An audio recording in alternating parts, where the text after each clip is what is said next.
Thalita, seja bem-vinda. Thaís, Thalita. Posso chamar Thaís, né, Thaís? Pode, não faz. Thaís, seja muito bem-vinda à rede de pesquisadores.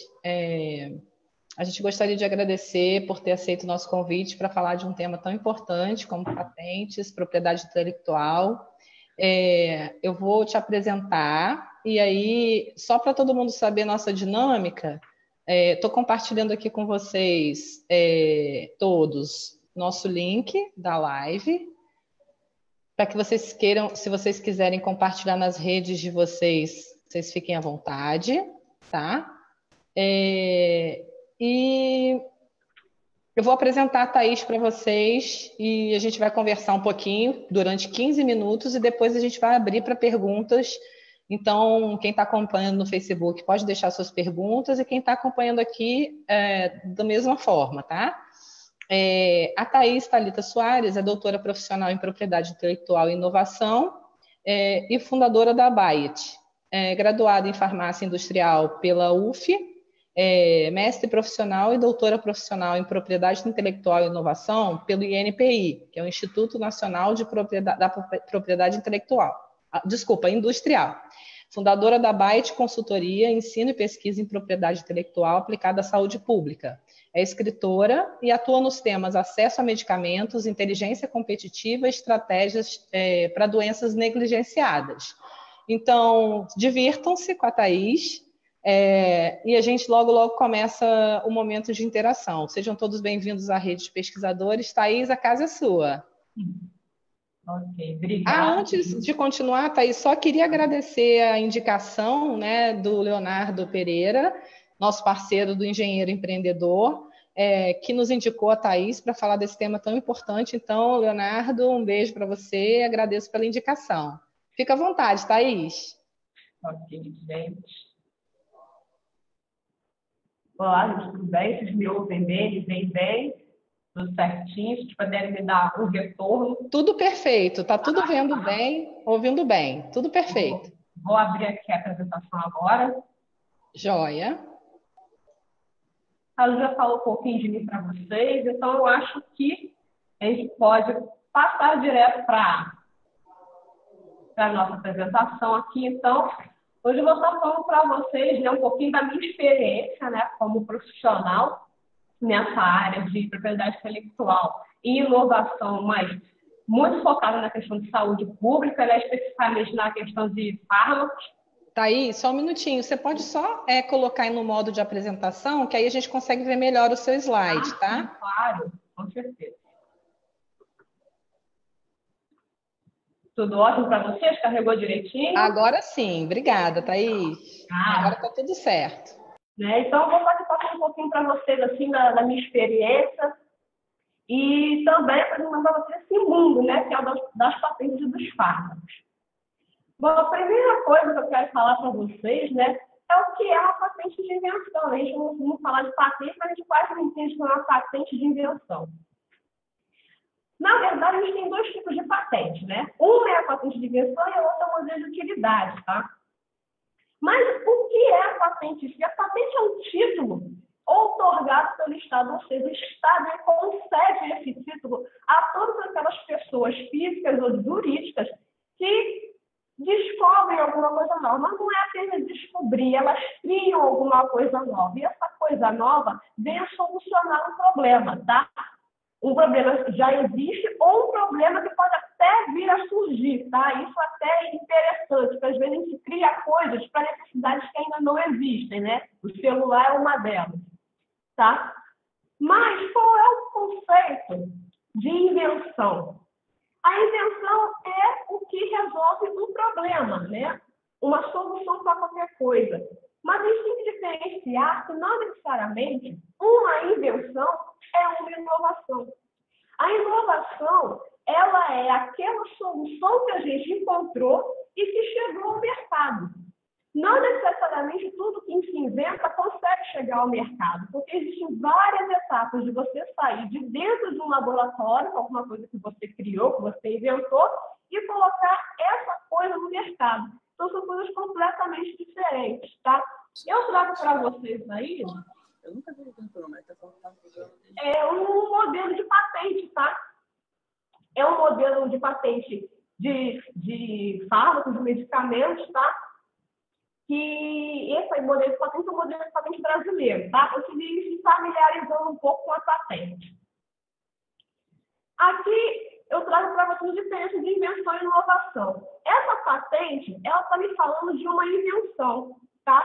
Esse medicamento Cirturo, ele é a inovação que foi oriunda dessa invenção, ou seja, é um medicamento original dessa patente. Esse medicamento é um novo medicamento para tuberculose, tá?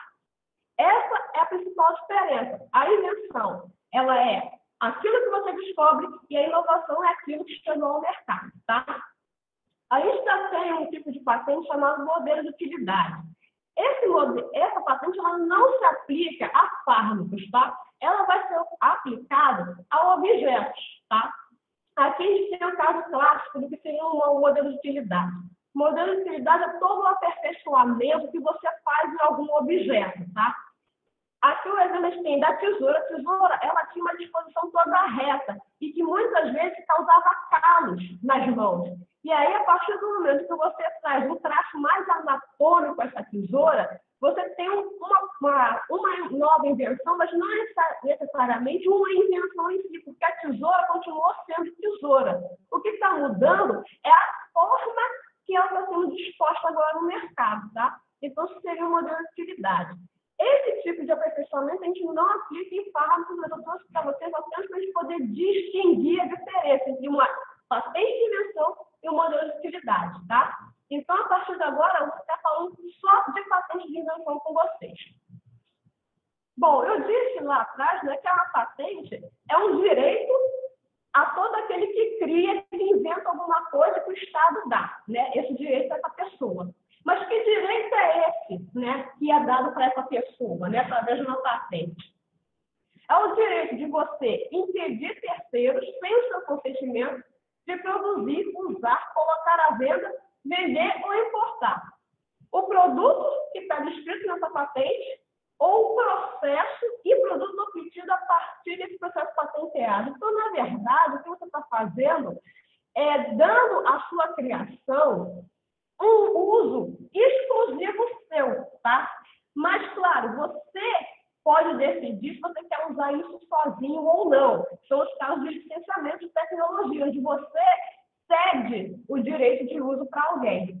Mas todo direito também tem seu dever. Ou seja, se você reivindica uma patente, você tem que usar essa patente. Por quê? Caso você não produza o produto ou objeto dessa patente ou não use o processo, ela pode ser perdida ou por vias do INPI ou por vias judiciais, tá? Então, isso é muito importante, porque hoje em dia a gente vê muitos pesquisadores depositando patentes, mas não é só depositar, gente. Tem que depositar, tem que usar, porque senão você perde a patente, tá bom? Bom, como é que eu patenteio, né? Eu tenho uma criação, eu tenho uma ideia, eu acho que eu quero patentear. A primeira coisa que a gente tem que saber é o que a gente pode patentear, né? A legislação de propriedade industrial, ela coloca para a gente alguns impedimentos, tá? Esses impedimentos a gente encontra nos artigos 10 e 18 da LPI, tá? Bom, algumas coisas que a gente não pode patentear. Por exemplo, a gente não pode patentear parte ou no todo de seres vivos. Por quê? Porque são coisas que já existem na natureza.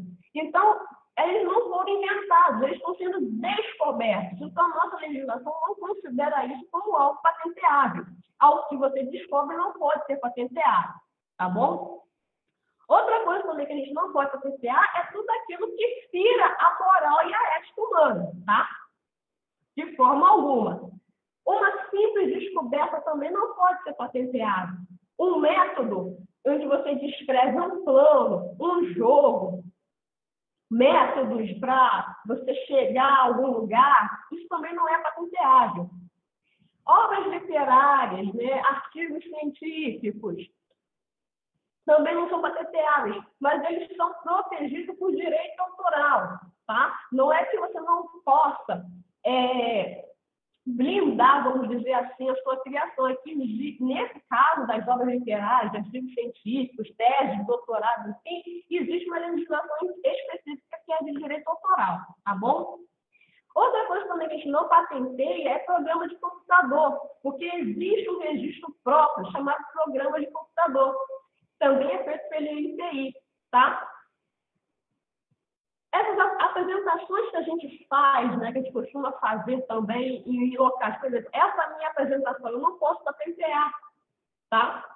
Isso caberia direito autoral, tá?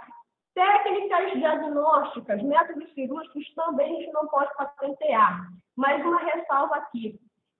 Se for um método que eu aplico totalmente fora do corpo humano, pode caber sim uma patente. Eu não posso patentear todo método ou todo diagnóstico em que ele se aplica diretamente ao corpo humano, tá? Muito lembrando, a ressalva que a gente não aplica nada que venha de um ser vivo, tá bom? Bom, eu já sei que aquilo pode ser patenteado. Mas como que eu posso saber que aquela minha criação, se aquilo que eu inventei pode ser ou não patenteado?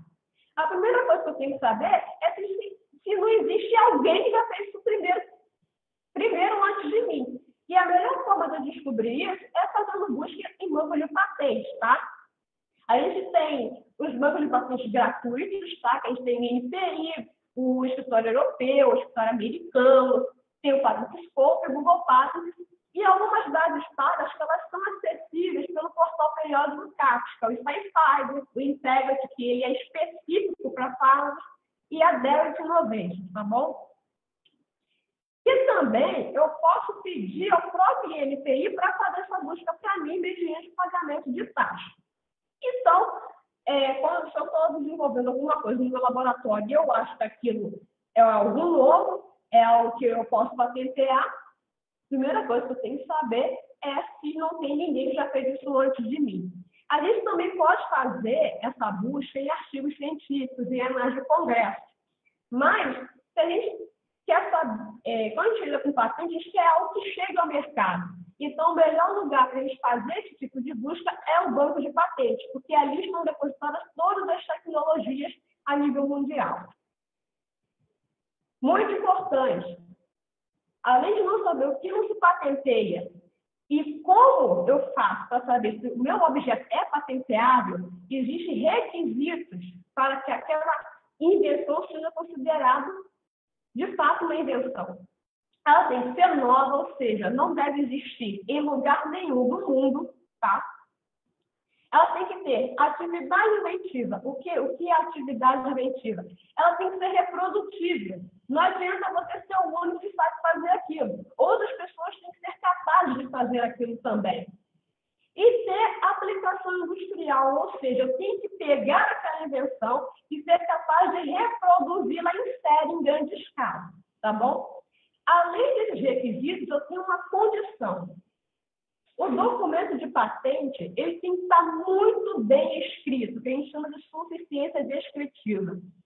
O seu invento, para ele ser reprodutível, você tem que ser capaz de explicar como que você faz esse invento e como que outros podem replicar o seu invento.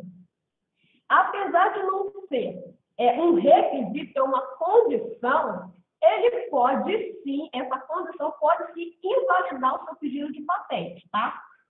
A gente já teve alguns casos, tá, aqui no INPI, em que a patente foi indeferida porque ela não estava descrita de modo que um técnico pudesse reproduzi-la, tá?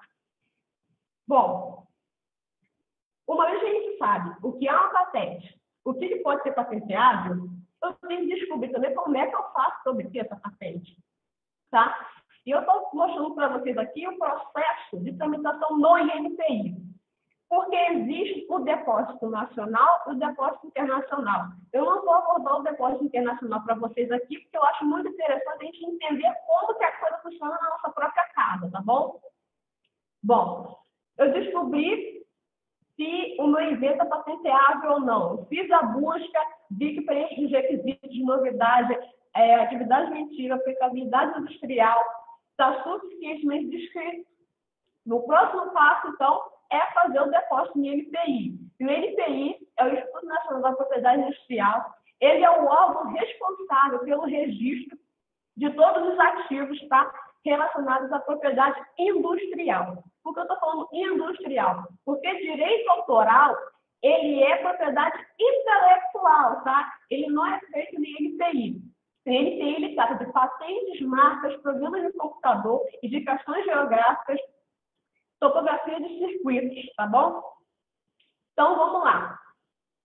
Eu iniciei um pedido no INPI. Eu vou pegar a minha patente, né, um documento de patente, existe uma maneira para a gente redigir esse documento de patente. Se alguém tiver interesse, depois a gente discute mais um pouco como que a gente faz essa redação de patente, tá bom? Pego o documento de patente muito bem redigido e faço o depósito no INPI. A partir da nota desse depósito, ele vai ficar em sigilo por 18 meses, tá? Isso é uma regra internacional, tá? Que todo pedido tem que ficar em sigilo por 18 meses, tá? Após esses 18 meses, o pedido ele é publicado pelo INPI, ou seja, o INPI dá notoriedade a esse pedido de patente. Mas aí vocês podem me questionar, mas a patente ela não é secreta? Ela não guarda o segredo? Não, é justamente essa contrapartida da patente. Você é obrigado a revelar o seu invento. Em troca dessa revelação, você pode ou não receber uma proteção e aí você tem o direito exclusivo de usar o que está escrito naquela patente. Tá? Bom, então a gente publica em 18 meses, tá? E aí, depois de 36 meses, a conta da data do depósito, você tem que entrar com o pedido de exame ao INPI, ou seja, você vai falar para o INPI, olha, INPI, eu quero que você avalie se a minha patente ela pode ser concedida ou não, se ela preenche os requisitos de novidade, atividade científica, aplicabilidade industrial e a suficiência descritiva. Um pouco de atenção aqui. A partir do momento que o seu pedido é publicado pelo INPI, ele fica sujeito à manifestação de terceiros. O que é isso? São partes interessadas no objeto da sua patente e que acham que essa patente não deveria ser concedida, tá? Nessa fase, a gente chama de subsídio ao exame, ou seja, eu vou apresentar argumentos ao examinador do INPI para que essa patente não seja concedida, porque eu considero que ela não preenche os requisitos, ou ainda porque eu possa ter um interesse no objeto dessa patente. O exemplo disso é a anuência prévia da Anvisa, tá? A anuência prévia da Anvisa, ela é prevista em lei, tá? No artigo 229 da Lei de Propriedade Industrial. A Anvisa, ela é convidada a se manifestar em todos os pedidos de patentes que envolvam produtos relacionados à saúde, tá? A Anvisa, ela vai emitir um parecer técnico em que ela vai apontar se aquele objeto, tá, se aquela patente traz algum risco sanitário ou se o objeto daquela patente é de interesse para a saúde pública, tá? E isso pode afetar a concessão ou não, tá, do pedido. Lembrando, a anuência prévia da Anvisa, ela não interfere na decisão do INPI. Eles atuam em conjunto, tá? Mas uma decisão não interfere na outra, tá bom? A partir do terceiro ano, eu tenho que começar a pagar a anuidade da patente, tá? A cada ano que ela fica lá tramitando no INPI e até depois da concessão, eu tenho que pagar uma anuidade. Se eu deixar de pagar essa anuidade, o meu pedido de patente é arquivado. Ou seja, toda a tramitação ela acessa e você pode perder a patente, tá bom? Bom, após 36 meses, você pediu para que ela fosse examinada. A Anvisa anuiu a patente, mostrou seu parecer, e aí, após a anuência prévia da Anvisa, ela continua em tramitação do INPI, e aí o examinador do INPI vai colocar o seu parecer sobre aquela patente. Ele vai dizer se preenche aqueles requisitos para concessão. E aí, esse parecer tem uma decisão. Ou o pedido de patente é indeferido, ele sofre indeferimento por não preencher os requisitos, tá? E aí você pode entrar em recurso em até 60 dias no prazo ordinário, mais 30 dias no prazo extraordinário, tá?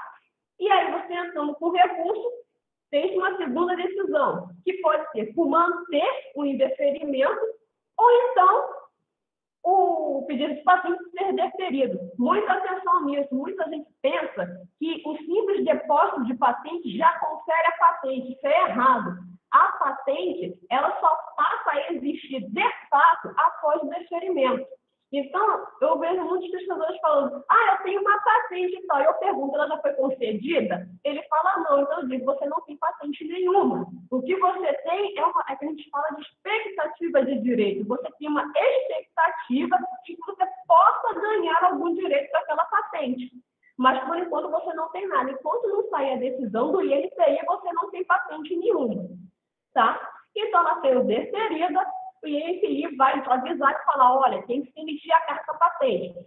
Thaís, e se eu esquecer de pedir para emitir a carta patente? Você perde a patente, porque é essa carta patente que garante que aquele invento é seu, tá? Bom, uma vez concedida a patente, você ainda pode continuar sofrendo oposições de terceiros. Só que nesse caso agora, você não tem mais subsídio ao exame, você tem processos de nulidade, ou seja, as pessoas vão pedir para que seu direito seja anulado. E aí o processo de nulidade ele não ocorre mais no INPI, ele vai ocorrer em vias judiciais, tá? Então, Thaís? Oi. Thaís, a gente tem algumas perguntas aqui, eu não sei, será que a gente pode só dar uma pausa um minutinho para a gente fazer um intervalo para a gente interagir e depois a gente voltar para você falar o restante, pode ser? Aí, se você puder parar de compartilhar só para a gente te ver melhor. A gente vai fazer as perguntas que estão. A Thaís ainda vai falar sobre lei de inovação um pouquinho. Então, ela ainda tem algumas coisas para contar para a gente, mas a gente vai fazer aquele intervalo para a gente interagir com vocês, tá? Para você parar de compartilhar, Thaís, no mesmo lugar que você compartilhou, tem stop share, ok? Enquanto você verifica essa parte, eu queria... Pode soltando as perguntas, tá, gente? Tá, antes de soltar... A tela tá minimizada aqui, eu tô tentando... Então, antes de seguir então para as perguntas, eu queria... Deixa eu ver se eu consigo te ajudar aqui. Pronto. Te ajudei? Pronto. Então, eu queria, antes de seguir para as perguntas que a gente tem no Facebook aqui, Thaís, apresentar para o pessoal o Iron de Paula, o nosso mediador de hoje. A rede tem convidado, essa é uma proposta nova, né? A rede convidou hoje, pela primeira vez, um mediador que ele pode falar um pouquinho sobre isso daqui a pouco, só ele vai se apresentar para a gente. Então, pessoal da rede, a gente está agora convidando algumas pessoas para conversar com a gente aqui, né? Se você quer conversar com a gente ou com um webinarista mais direto, se você vê alguma relação do tema dela, da pessoa com você, você pode mandar um e-mail para a gente. Nesse caso, eu convidei o Iron, e ele vai explicar por quê, porque a gente, além de ser... ele está doutorando aqui no mesmo lugar que eu me doutorei, a gente já teve algumas conversas. Oi, Iron, prazer te ver. Tudo bem? Tudo bem, Juliana? Tudo bem, seja bem-vindo. Por favor, você pode contar para a gente por que eu te convidei? E claro. Aí eu vou para as perguntas do público para a Thaís e você pode formular as suas depois das dele, tá? Tá, ok. Bom, em primeiro lugar, obrigado, Juliana e Rede, pelo convite. Fico muito feliz. Eu sou Mirão de Paula. Eu estou terminando meu doutorado pelo Instituto de Bioquímica Médica, na UFRJ, e eu trabalhei por bastante tempo com metabolismo, usando o inseto da doença de Chagas, né, o barbeiro, aquele, né, o picador de rosto. Usei ele como modelo por muito tempo, então eu fiquei com alguma experiência em bioquímica, em biologia molecular. Recentemente, por causa desse meu perfil, eu acabei fazendo um movimento que é um pouco incomum para os acadêmicos, que eu ingressei numa empresa biotecnológica aqui do Rio de Janeiro, a Biozeus, que ela é focada em trazer fármacos novos para o mercado global, em pegar, né, junto, em parceria com a universidade, o que a universidade faz de melhor, que é a pesquisa básica. Nós desenvolvemos esses remédios em potencial para um dia eles chegarem até vocês. Então, eu tenho uma trajetória um pouco incomum e o que nós fazemos lá na Biozeus é muito perpassado, é muito atravessado por patentes, né? Pela proteção intelectual. Então, acredito que foi por isso que a Juliana achou que era uma boa ideia pegar essa pessoa aqui que nada sabia de patentes há um ano atrás e que agora teve um aprendizado crash course, né? Um aprendizado rápido. E eu acho que também para mostrar às pessoas, né, Thaís, que é um tema que realmente gera dúvidas e por isso a gente sim. Convidou a Thaís e agradece muito ao Leonardo, como eu disse no início, né, do Engenheiro Empreendedor, nosso parceiro que indicou a Thaís, sabendo desse interesse da rede por patentes, e agradeço, Iron. Então, eu vou para a primeira pergunta, a gente tem umas 4 perguntas aqui, depois, Iron, se você quiser fazer alguma pergunta para a Thaís, seria ótimo. Então, começando por aqui, a Ana Paula está perguntando como pode fazer uso de algo que já tem depósito de patente próprio? Certo. A gente tem que primeiro entender que tipo de uso você está querendo fazer, tá? A legislação de patentes de propriedade industrial, tanto a internacional quanto a brasileira, ela permite que você possa, sim, usar aquele objeto de patente a nível de pesquisa científica, tá? Você pode reproduzir toda aquela patente, tá? Até o ponto de lote piloto, tá? Caso você esteja fazendo um estudo para botar um futuro genérico no mercado, tá? Mas é só até esse ponto de lote piloto, tá? Chegou esse ponto de lote piloto, tem que destruir todo esse lote piloto. Então, assim, a nível de pesquisa científica e para pesquisa, para produção de genérico, você pode reproduzir, tá? Todo o objeto da patente até nível de lote piloto, tá bom? Agora, se você está querendo colocar o produto no mercado, você pode entrar numa guerra com o detentor da patente. O mais aconselhável é você entrar em contato com o diretor dessa patente e pedir uma licença de uso, tá? O CPF pergunta a ele por quanto ele te deveria o direito de uso daquela patente e aí você não sofreria nenhum tipo de sanção, tá? Então, respondi o que ela estava querendo. Acho que sim. Ana, você conta pra gente aí. Agora o pessoal lá do Facebook, o Roberto Takata. Oi, Roberto, muito bom ter você por aí. O Roberto está perguntando se cultivares de plantas, raças ou outras linhagens animais melhoradas podem ser patenteadas ou protegidas intelectualmente. Eu queria pedir desculpa para todo mundo que eu estou me movimentando, que eu estou nos corredores da ciência aqui na UFRJ, então, às vezes dá... Então, Thaís... Então, vamos lá. Não é o objeto aqui da gente, mas eu falo sim, cultivares, existe uma legislação própria, tá? Eu não lembro o número dela, mas você pode jogar no Google Lei de Cultivares, tá? É uma legislação própria para você proteger, tá? Variações de espécies, tá bom? Se você está lidando com um ser vivo, tá? Uma planta, um animal ou um micro-organismo, você não pode patentear nem uma parte, nem o todo desse ser vivo, tá? Isso é proibido por lei. Thaís, é essa?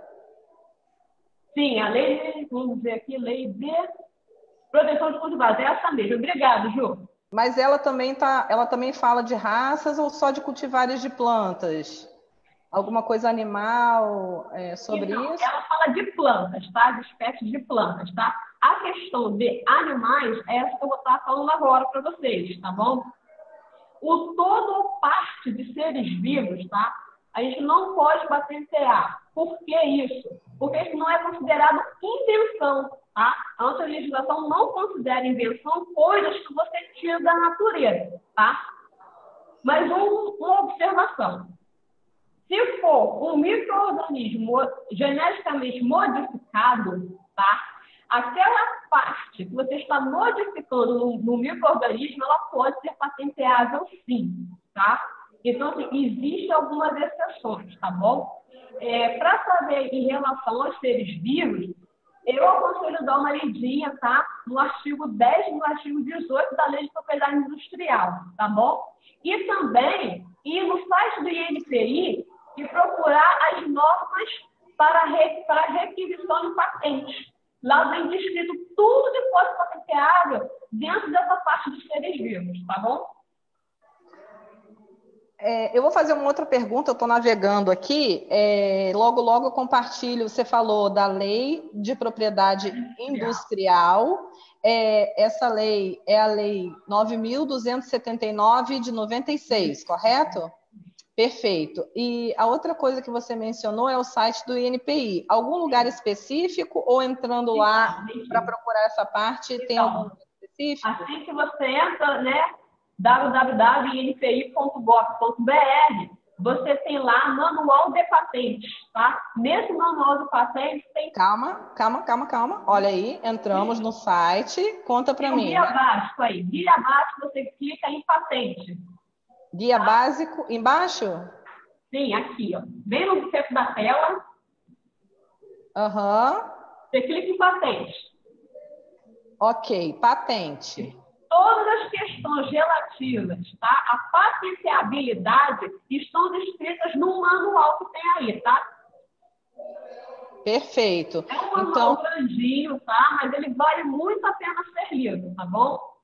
Perfeito. A outra pergunta que a gente tem aí, eu vou passar para o Iron. A outra pergunta que a gente tem lá é do Júlio Galinaro Maranho. Está perguntando como proceder com a patente de um equipamento diagnóstico in vitro, que usa anticorpos produzidos por outras empresas. É uma situação um pouco complicada. É completamente fora da nossa experiência lá na Biozeus, né? Especialmente da minha, já que o que nós fazemos lá é fármaco, né? Fármaco inovador, especialmente. Então, eu acho que até a Thaís é melhor para endereçar essa questão. Não é para a Thaís mesmo, depois eu vou passar para você, mas eu entendi bem, eu não sei se eu entendi bem. Eu entendi, Ju, assim, né? Ótimo. Júlio, ela que entendeu, ainda bem. Sim, né, Iron? Ele me corrija se eu estiver errado, mas ele está desenvolvendo, né, um invento, mas que faz uso de outras invenções que não são dele, né? Bom, foi o que eu entendi também. Bom, se for isso, tá? Quem perguntou vai confirmando, por favor. O que acontece é que aquilo que não é seu, né? Que não é exclusivamente seu, aquela tecnologia, né, que está sob patente de um terceiro, você tem que investigar. Se aquela patente ainda está válida, você pode estar infringindo o direito daquele fornecedor, no caso, né, do seu invento. Você tem que entrar em contato, tá, com os donos dessa patente e pedir uma licença de uso, tá, para que você não possa infringir o direito do titular da patente, tá bom? Não, então, na verdade, eu sei que você entendeu, mas e que ele também pode entender, mas só para quem está de fora e poder acompanhar, ele está querendo desenvolver ou está desenvolvendo um equipamento diagnóstico. E esse equipamento utiliza alguma coisa que já tem patente depositada, ou já tem patente. E aí ele já é protegido, né, intelectualmente, né? Então, nesse caso, ele tem que pedir autorização de uso. Isso, ele tem que pedir uma licença de uso aos titulares dessa patente para ele não infringir, porque se esse produto vir a entrar no mercado, ele pode ter problema. Enquanto está em fase de pesquisa, não tem problema nenhum. Mas quando se ele quiser botar no mercado, ele vai ter que ir atrás dessa licença de uso, porque senão ele pode ser penalizado pela lei. Bom, então agora, falando de patentes, antes de deixar você continuar aí, Thaís, o Iron, você tem alguma coisa para perguntar ou para falar sobre essa parte inicial que a Thaís conversou com a gente?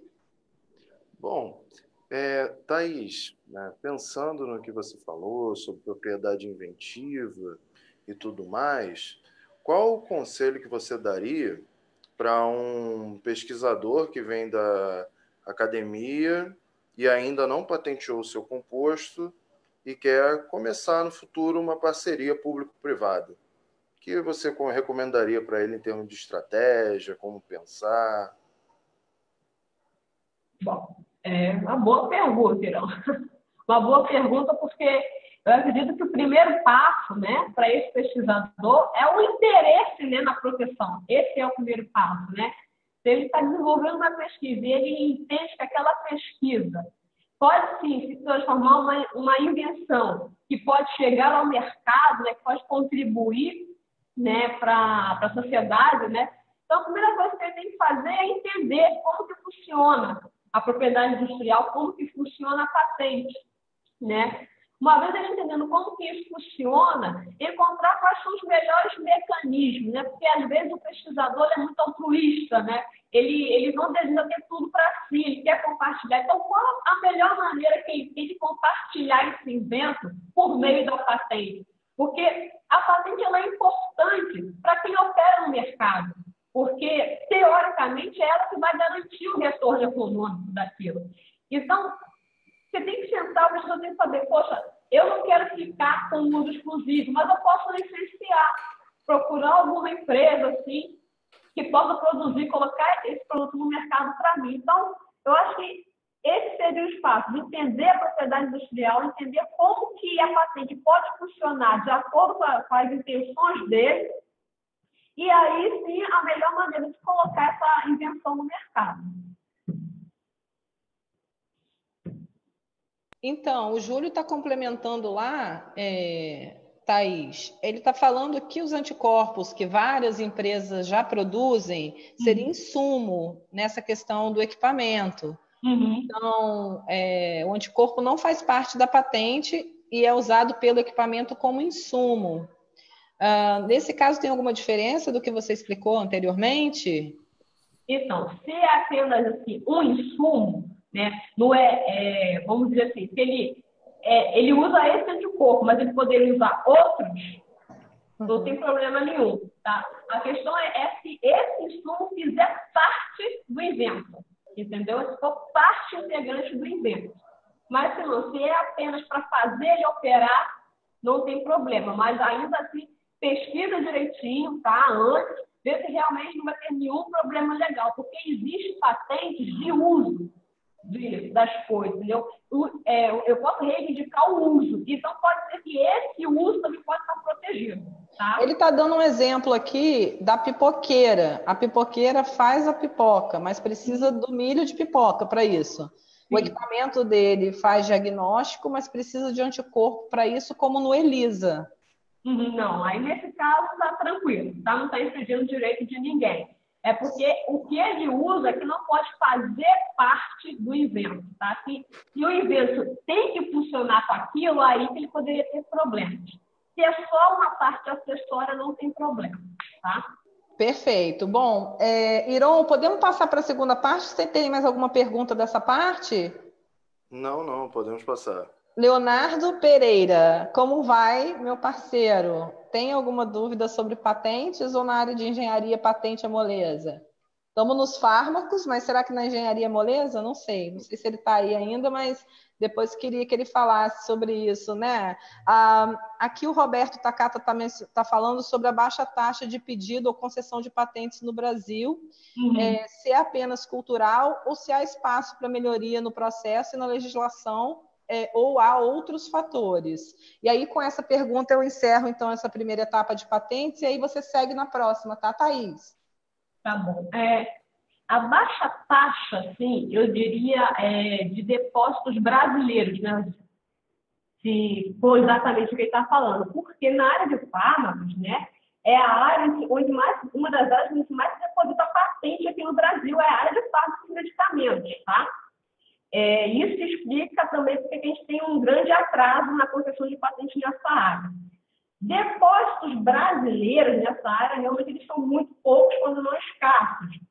E isso decorre muito da nossa formação como profissional nessa área. Nós não temos uma cultura de inovação, tá? Essa cultura, ela começou, né, a ser implementada nas universidades com a Lei de Inovação em 2004, mas a gente engatinha bastante nisso, entendeu? Existem muitos pesquisadores que não conhecem propriedade industrial, não conhecem a patente, não sabem como podem proteger suas criações, suas invenções. Então, isso acaba justificando porque tem poucos depósitos nessa área. A gente tem algumas instituições de ponta, como a Fiocruz, por exemplo. A gente tem a Universidade Estadual de São Paulo, também o polo deles de fármacos e medicamentos também tem bastante patente, depositados em NPI. Eles também têm o pessoal da Unicamp também, né? Eles têm um destaque. Mas, assim, são poucos, né? São poucos, e esses poucos também não geram tantas patentes assim. Então, eu acredito que é uma mudança cultural que a gente tem que fazer, tá dentro mesmo das nossas universidades, mudar a cultura de alguns pesquisadores. Eu estudei com professores que eram totalmente avessos à patente, sabe? E, de certa forma, isso prejudica, porque fica um desinteresse natural, né, dos alunos em questão a patente. Então, a gente tem que aprender, né, a propriedade industrial e aprender a usar essa propriedade industrial a nosso favor, de forma que a gente possa não só fazer o país crescer, mas trazer inovações que resolvam as demandas que a gente tem aqui dentro. Porque ficar só importando tecnologia está custando caro. Essa balança, um dia, ela vai ficar tão negativa que a gente não vai conseguir sair do lugar, tá? Então, é isso. Eu acho que só o fato de a gente estar aqui hoje, né, já é um começo disso, já é um saltinho que a gente vai dando. E você vai falar um pouquinho sobre a lei de inovação nesse segundo momento, né? Eu estava aqui fofocando com o Leonardo, com o Iron e com você no chat, falando dos bastidores aqui. Agora os bastidores ficaram públicos. Estou falando para o Leonardo se apresentar aí e contar um pouquinho sobre essa questão das patentes nessa área da engenharia, como é que funciona, porque a gente está falando de fármacos, né? Todo mundo fala dessa complexidade na questão biológica, ou que envolve isso, né? Mas a gente falou ali do equipamento, mas eu queria, talvez seria interessante se o Leonardo pudesse ou quisesse dar uma perspectiva complementada por você. E aí a gente vai para a segunda parte, para você falar um pouquinho, e aí se você puder falar alguma coisa da lei, né, que é isso que eu acho que está programado para a segunda etapa, né, Iron? Eu acho que pode ser interessante essa outra vertente da parte das exatas, das engenharias. Conta aí, Léo, prazer te receber, viu? Botar esse rostinho lindo aí na pista pra gente, contar pra gente a sua parte. Tudo bem? Vocês estão conseguindo me ouvir? Perfeitamente, está excelente. Então, boa noite a todos. Eu sou Leonardo Pereira, do projeto Engenheiro Empreendedor, parceiro da rede de pesquisadores. Fiz o contato, né, a conexão da Thaís com a Juliana. Muito satisfeito aqui com a apresentação. E falando um pouco de patentes, a perspectiva dos engenheiros em relação a patentes, a situação é um pouco ruim, na verdade. Para as engenharias em relação à patente, a situação é um pouco crítica. As últimas informações, os últimos dados que eu levantei sobre patentes na engenharia são muito ruins no Brasil, e somente grandes empresas têm dado entradas a pedidos de patente, como a Petrobras, que é a maior detentora dos pedidos de patente no Brasil. Se eu não me engano, a Natura está ali também brigando com a Petrobras. A Petrobras é disparado, né, nesse sentido. A Natura vem em segundo lugar. E depois alguns pedidos pontuais de algumas universidades do Brasil. Então, eu também ainda não consegui apurar se isso é por motivos culturais, pelo fato da gente não ter a cultura de fazer pedido de patente, a gente acaba desenvolvendo projetos e deixando para lá, ou talvez pelo problema que eu tenho levantado, que é sobre as questões, as dificuldades que as engenharias no Brasil têm tido para gerar inovação tecnológica, né? Os nossos índices de inovação tecnológica no Brasil são muito baixos comparado a outros países na engenharia, né? Então, talvez tudo isso está tendo impacto em relação a esse baixo pedido de patentes aqui no Brasil. E eu já ouvi também de outras pessoas da engenharia que, quando falam em patentes, pela demora que se tem aqui no país, para devolutiva, né, em relação a esse pedido de patentes, muita gente está indo pedir lá fora as patentes, porque eles consideram que é muito mais rápido. Então, eu queria até ouvir a perspectiva da Thaís, se ela teve contato com o pessoal da engenharia lá no INPI, se ela entende quais são as questões que impactam em relação a isso, em relação a equipamentos de uma forma geral, né? Eu já tive a oportunidade de conversar com ela um pouco sobre isso, que ela falou equipamentos da área médica, mas eu queria entender de uma maneira mais geral sobre como é que essas questões talvez culturais e setoriais têm impactado em relação aos pedidos de patente. Aproveitando antes de para ela falar, vou aproveitar e fazer. Agora é a última mesmo, para a gente passar para a próxima etapa. Aí, Thaís, tem essa questão do Léo e tem uma questão da Tainá, que ela está perguntando para a gente. Ela está dizendo que a academia, as instituições de ensino que geram pesquisa, busca muito a publicação dos resultados em periódicos. Aí sempre para dúvidas sobre o melhor período para publicar esses resultados, né? Se você aconselharia aguardar os 18 meses da publicação da patente para então publicar resultados obtidos. Então, aí vamos falar dessa parte cultural e da questão da demora e por que escolha de depositar patentes fora do país, visto que você está aí do NPI, né, pode dar uma perspectiva em relação a isso, e também sobre essa questão de tempo de publicação. Acho que isso é muito legal, né, Iron? Porque essa questão da publicação dos dados, essa questão da propriedade intelectual, depois, para a questão de transferência de tecnologia, se for o caso, também eu acho que tem impacto, né? Uhum. Só uma pequena correção. Foi de NPI, tá? Por 8 anos. Por 8 anos, tá? E agora eu estou empreendendo na bike, tá? Então, não, mas assim, você conviveu e teve a vivência do NPI. Acho até que depois seria muito legal convidar alguém do INPI para falar essas questões, né? Mas assim, eu estou falando aqui nessa questão da publicação dos dados, depósito de patente, porque eu acho que aí a perspectiva da Biozeus, por exemplo, ou de outras, de como essa transferência acontece, tipo, agora não tem mais como investir nessa proposta por conta dessa questão, né? Então, seria bom ver as duas perspectivas, né, Iron? Bom, nem sempre é uma questão de não é mais possível investir, né? Especialmente na Biozeus, temos o approach de uma vez que o composto está protegido, frequentemente nós publicamos os dados junto com o pesquisador. Toma-se o cuidado de proteger, né, certos elementos, né, não revelar a estrutura, entre outras coisas, mas os dados frequentemente são publicados. E muitas empresas farmacêuticas grandes fazem o mesmo, porque acaba que tem uma função estratégica, né, de você demarcar limites de conhecimento, mostrar para terceiros em que pé que você está, o que você está fazendo.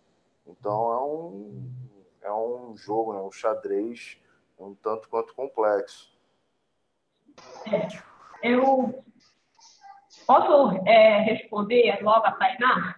Claro, Thaís, por favor. Então, Tainá, a gente tem uma estratégia, tá? Quando a gente está lidando com pesquisas que são oriundas da academia, tá? Existe essa previsão em lei também na legislação de propriedade industrial que protege as pesquisas científicas que geram invenções que podem levar a inovações, tá? É uma coisa que a gente chama de prioridade, tá? Pedido de prioridade. O que é isso? A partir do momento que você publica, né, um artigo científico, ou você apresenta um trabalho em um congresso, tá? A partir daquela data, você tem até 12 meses, tá, para fazer o depósito de NPI, sem que essa publicação anterior impacte no seu depósito de patente, tá? Isso é previsto em lei, tá?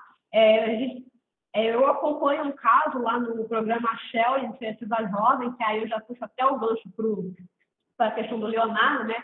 Ele é um engenheiro da PUC, ele está desenvolvendo um robô e ele precisa apresentar esse robô como produto, né, lá no programa.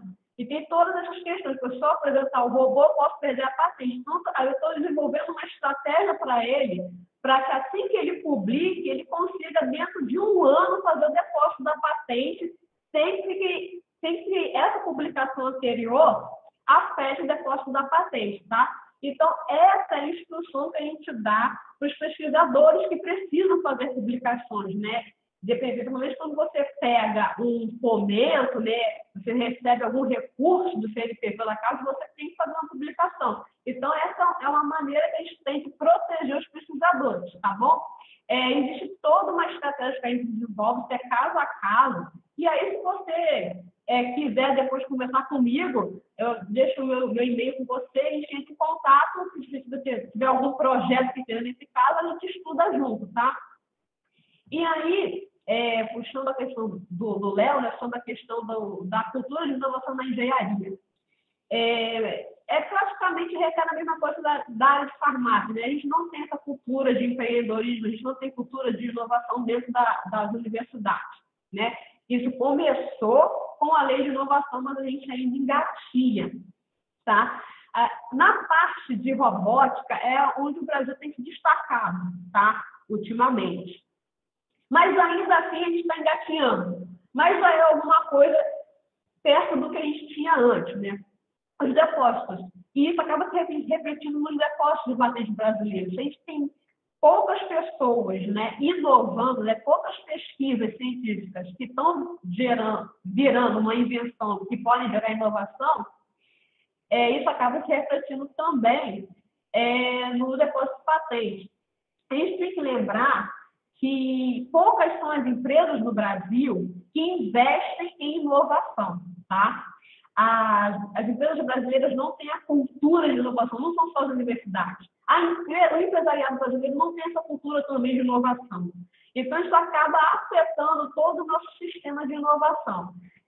É algo que a gente precisa mudar, tanto na universidade, tanto na formação do engenheiro ou na formação do pesquisador, tá? O pesquisador não tem a obrigação de ser empreendedor, tá? Mas ele pode, sim, fomentar a inovação e o empreendedorismo naqueles alunos que ele enxerga com potencial de inventor. E as empresas, elas têm que estar abertas para receber esse material humano, né? Que chega com tanta vontade assim, de criar coisas novas, né? O caso da Biozeus, assim, é um caso muito interessante, muito curioso, muito bem-vindo na área médica, porque a gente tinha um problema muito grande de tirar a pesquisa da universidade e botar na empresa, né? E a Biozeus, ela está conseguindo, ainda que num nicho bem segmentado, fazer essa transposição. E aí, se o Giron quiser comentar um pouco, né, como que essa questão da Biozeus, fazer essa passagem da academia para a empresa, acho que seria mais interessante. Bom, aí fica a descrição da Juliana. Você que manda. Não, imagina Bora, que depois... quem manda aqui é a audiência. Então, se a nossa webinarista está te perguntando sobre se todo mundo está a fim de escutar, eu acho que se você quiser, quem manda aqui são vocês. Eu aqui só estou oportunizando essas conversas. Então, a casa é de vocês. Todo mundo aí quer saber como é que funciona a Biozeus? É claro que você faz uma reduzida, eu acredito que a gente vai ter uma oportunidade de convidar com mais tranquilidade para vocês explicarem, mas eu acho que essa é uma perspectiva importante dentro da questão patente e inovação, né? A gente está tentando, em diferentes momentos aqui, mostrar diferentes perspectivas sobre o tema patentes, né? Aqui era fármaco, mas eu acho que dentro da perspectiva patente acaba indo para várias áreas, né? Isso é muito interessante das pessoas entenderem, é uma lógica, né, Thaís? Algumas particularidades de uma ou outra coisa, né? Um equipamento, um fármaco, a parte de engenharia, mas eu acho que vale muito a pena você contar essa parte, né? Então, acho que pode ser importante, Iron. A casa é de vocês. Ela quer saber, imagina a gente, né? A gente também quer. Eu acho que eu posso dar uma visão geral, né, breve, que eu acho que já ajuda a matar um pouco da curiosidade. Aí, num momento futuro, eu ou outra pessoa da empresa pode explicar em maior nível de detalhamento o que nós fazemos. A empresa ela foi criada justamente para suprir essa lacuna de não existir uma empresa brasileira que conseguisse fazer essa transferência, né? De ter penetração na universidade para poder identificar os novos projetos que têm potencial para se tornarem fármacos globais, né, que atendam necessidades médicas altas. E como não existia esse tipo de iniciativa, criou-se a Biozeus, que tem entre as suas funções a função de identificar esses possíveis compostos, né, de estar sempre em contato com as universidades. Nós temos contato com todas as universidades brasileiras, praticamente, né? Recebemos um influxo alto de projetos, analisamos muitos projetos por ano. No momento agora, desde a criação da Biozeus, nós já temos mais de 700 projetos analisados, sendo que desses nós escolhemos alguns e alguns ficam na casa para desenvolvimento, certo? E nós temos o apoio de uma equipe que é internacional. Nossos conselheiros, as pessoas com quem nós vamos buscar as referências de como fazer ou como não fazer o desenvolvimento de fármaco, todas elas são referências em seus respectivos domínios de expertise. Nós temos especialistas em farmacologia, temos especialistas em toxicidade, e todos eles internacionais, todos eles autores de livros. Então, isso ajuda muito para nós conseguirmos colocar para frente, né, essa missão árdua que é, junto com a universidade, desenvolver novos fármacos.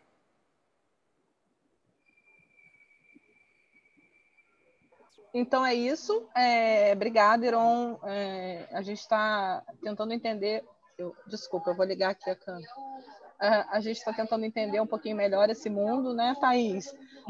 E agora eu vou, então, pedir para a Thaís ir para a segunda parte do que ela tem para dizer, e aí a gente volta para a discussão posteriormente, ok? Joia. Fica à vontade, Thaís, a casa é sua. A casa é de todos vocês que estão assistindo. Vocês vão contando aí pra gente se está muito, se está pouco, tá? Então, vamos lá, vamos dar sequência, então. Ainda tem muitas coisas bacanas aí para a gente falar. Bom, já que a gente está focando tanto nessa questão, né, da pesquisa acadêmica, como que eu levo isso para a empresa e tudo mais, antes de entrar, né, na lei de inovação, eu quero fazer uma distinção que parece simples, mas que ela é muito importante, tá? Quando a gente fala de lei de inovação. Quem é o titular da patente, né? Quando a gente está numa organização, numa instituição, tá? Nós fazemos pesquisa porque nós somos contratados como pesquisadores. Então, tudo aquilo que a gente faz, que a gente desenvolve nos nossos laboratórios, é nosso, mas, de certa forma, também está sendo compartilhado com aquela instituição, com aquela organização. Porque existe um vínculo que pode ser empregatício, um vínculo, no caso de universidade, tem um vínculo aí de bolsa, tá? Então, existe um compartilhamento, né? Não só da ideia, mas está tendo do ambiente, da infraestrutura que você está usando. Então, a gente tem que saber quem é o dono dessa patente. E aí a gente tem que fazer algumas distinções, tá? O inventor é a pessoa física que encontrou a solução para o problema, tá? Mas existe a figura do depositante, principalmente quando estou lidando com organização ou instituição. Porque o depositante é quem vai requerer o pedido de patente lá no INPI. E esse depositante não necessariamente é o inventor. Ele pode ser, sim, a instituição ou organização na qual você trabalha, tá? E aí entra a figura do titular da patente, que ele que é, de fato, o proprietário daquela invenção, tá? E aí eu trouxe um exemplo aqui para vocês de uma depósito de patente da Fiocruz, né? É uma armadilha para mosquito, para pegar mosquito. A gente vê que a gente tem um depositante, que é a Fiocruz, e eles têm os inventores, que são os pesquisadores que desenvolveram. E aí você me pergunta, Thaís, quem é o titular da patente? E eu digo para você, depende. Depende de quê? Depende do regramento interno de cada instituição sobre direitos de propriedade intelectual. Cada instituição que possui lá o seu núcleo de inovação tecnológica, eles têm, ou pelo menos deveria ter, esse regramento interno, que vai dizer quem é o dono da patente. Geralmente, o que a gente observa é, ou você tem uma cotitularidade, tá? Tanto o inventor quanto o depositante são os titulares, tá? Dessa patente, é uma titularidade partilhada, tá? Ou então, você tem organizações que pedem para que o inventor ceda a sua titularidade integralmente à organização, tá? Por que eu estou tocando nesse ponto? Porque é justamente aí que a lei de propriedade industrial ela encontra a lei de inovação, tá? O artigo 13 da lei de inovação, ele diz que é assegurado ao criador uma participação mínima de 5% e máxima de 1/3 nos ganhos econômicos auferidos com os contratos de transferência de tecnologia e pelo licenciamento dessa tecnologia, tá? Eu ressalto isso porque é muito importante, principalmente quando você está lidando com startups dentro de instituições científicas, tá? É daí que elas têm que conseguir o dinheiro para sobreviver. Por isso que é muito importante você saber quem é o dono. Não é simplesmente eu vou depositar. Se você está inserido numa instituição, numa organização, você tem que procurar o departamento responsável para saber como que é essa divisão desses ganhos econômicos que a gente dá o nome de royalties, tá? E é algo muito importante também, porque a legislação prevê um prêmio, né? Um prêmio na parcela do valor das vantagens com esse pedido de patente a título de incentivo. É importante isso, principalmente no momento que a gente vive, em que a gente está tendo recursos à inovação e à ciência sendo cortados.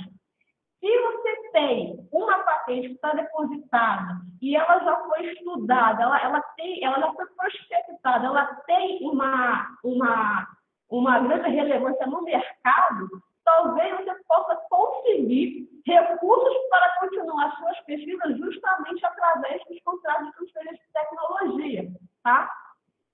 Então, a universidade, né, ela vive um dilema, né, quando ela lida com essa questão.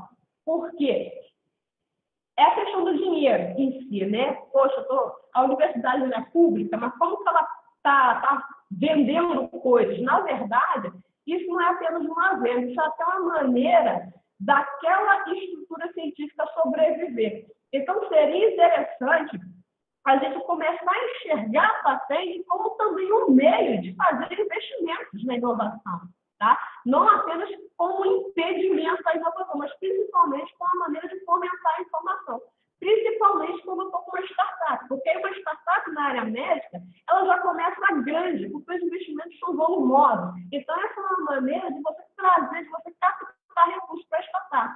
E no caso de instituições de ciência e tecnologia, é uma maneira de manter aquelas pesquisas, né? Uma vez que a gente está tendo aí uma escassez de recursos, né? Por conta dos custos que a gente vem sofrendo. Bom, A vigência da patente, ela tem um período, ela não dura para sempre, né? A patente de invenção, ela dura 20 anos. As modelos de utilidade, como as trouxe lá na frente, ela dura 15 anos. Mas, atenção, existe um artigo na nossa legislação que diz que a patente ela não pode durar menos de 10 anos, tá? Se for patente de invenção. Modelo de utilidade não pode durar menos de 7 anos. Ressalvar as questões judiciais com força maior. Isso explica por que a gente tem patente no Brasil durando 30 anos, tá? O INPI, ele sofre num processo chamado de backlog. O que é backlog? É o atraso na concessão de patente, tá? Vocês lembram daquele código anterior, né? Que no terceiro ano, né, de depósito da patente, você tem que pedir o exame. Mas não necessariamente o exame começa no terceiro ano, tá? Patente na área de fármaco, elas entram em exame geralmente com mais de 10 anos de depósito, tá? Por quê? Como eu falei antes, o Brasil ele é um país que recebe muitos pedidos de patente na área de fármacos e medicamentos, tá? E a gente tem uma das taxas mais baratas do mundo para depósito. Então, isso faz com que a gente seja muito atraente. E também, o Brasil ele está entre os 10 maiores mercados para fármacos e medicamentos. Então, a gente tem um grande chamativo para esse tipo de patente aqui no Brasil. E o número de pesquisadores que a gente tem não é suficiente para o volume de pedidos que a gente recebe. Então, a gente acaba atrasando a concessão da patente, tá? Então, como ela não pode valer menos de 10 anos, qualquer ano de atraso na concessão é adicionado ao fim quando ela é de fato concedida. Então, se você concede uma patente quando ela já tem 15 anos de depósito, ela acaba vigorando por 25 anos. Porque você tem que adicionar os anos que foram perdidos, tá? Bom, existe maneiras, até perguntou sobre a questão, né? Eu estou usando a licença de outras pessoas, né? Existe alguma exceção, né, a esse direito exclusivo? Sim, existem algumas exceções. Tem exceções que você pode simplesmente infringir o direito do outro, que é o caso da Apple e da Samsung, né? A Apple, ela usa patente da Samsung sem a permissão da Samsung. A Samsung faz a mesma coisa com as patentes da Apple. Isso é uma estratégia, por incrível que pareça, isso é uma estratégia, mas a gente fala, é uma estratégia para a empresa grande, tá? Porque eles têm dinheiro suficiente para levar isso aos tribunais, tá? Então, a gente não aconselha ninguém a fazer isso. Deixa essa briga para quem tem dinheiro para gastar. Porque rola muita questão de indenização em torno de bilhões de dólares, tá? E a que a gente mais conhece, tá? Que é uma exceção, é a questão da licença compulsória, vulgo quebra de patente, tá? Bom, primeiramente, não se quebra patente de ninguém, tá? Isso é um termo muito errôneo que a mídia usa. Porque a quebra de patente, a gente está justamente no caso anterior, que é a infração, é o uso sem permissão. O licenciamento compulsório é um uso com permissão, só que eu obrigo o detentor da patente a me licenciar, permitir o uso para mim, tá? E engana-se que a licença compulsória ela dá o direito de produzir, o que, quando eu bem entender, não necessariamente. Ela te dá o direito de produzir, mas você tem que indenizar o depositante daquela patente.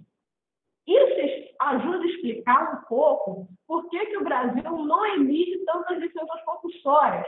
Porque, a partir do momento que eu tenho que indenizar o detentor da patente, isso pode ficar muito caro para o sistema. Então, quando eu vou pedir uma licença compulsória, eu tenho que saber se eu tenho recurso suficiente para arcar com isso, tá? Senão, eu posso fazer um pedido de nulidade da patente, tá? Como eu mostrei para vocês no slide anterior, ou então, se realmente não tiver como, eu faço todas as contas, isso é planejado, tá? O pedido de licença compulsória tem que ser planejado para saber se o governo vai conseguir arcar com essa indenização. E a gente tem um caso famoso com o Defavirente, tá? Que foi a única licença compulsória emitida sob a nova legislação, tá? Sob a legislação atual. O Brasil já emitiu outras licenças, mas em legislações anteriores. Bom, Existe outra maneira de eu proteger meus eventos que não seja patente? Existe. Por exemplo, segredo industrial. O mais comum dele é o da Coca-Cola, né? A fórmula da Coca-Cola é protegida num cofre, né?